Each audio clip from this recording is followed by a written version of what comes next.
Aynan shu Onyx ga gaz Nexusdan bitta propan gaz ustanovka qilish kerak. Chunki pachka mashina bittagina propan gaz yetishmayapti. Ekranga like bosing. Primoy dehqondan 2024-yilda ishlab chiqarilgan Onyx Premier Plus topib qo'ydim. Tonirovkalari mavjud, holati zo'r. 22 ming kilometr masofani bosib o'tgan.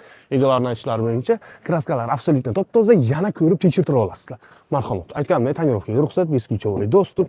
Bu Premier Plus orqalarida ham abagriv sideniyar. Bunda qulayliklar juda ham ko'p. Nimaga? Chunki olaylarda ham sideniya abagriv, elektronli rul, cruise control, klimat kontrol, avtoparkovka, slipoy zona mavjud emas.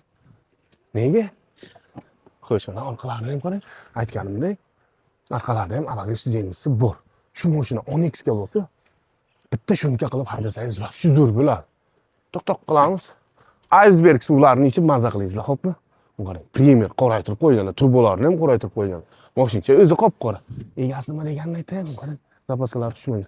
Egasi naylar aka, ochiqcha men nima qilaman sizga? Yolg'on gapirib dedi. Mashina faqat 100 benzinda yurgan deyapti. Nomeri ham kurtoy. Agar plyus yetmay qolsa, agar 4, 5, 6, 7 ming so'm mo'sh kutib turadi. Nasiya savdoga ham bo'ladi, naqd pulga 13.050 dollar, nasiya savdoga ham bosib olsangiz bo'ladi. Plyus masalan 4-5 oyga yetmasa agar egasiga aytasiz, kutib turadi.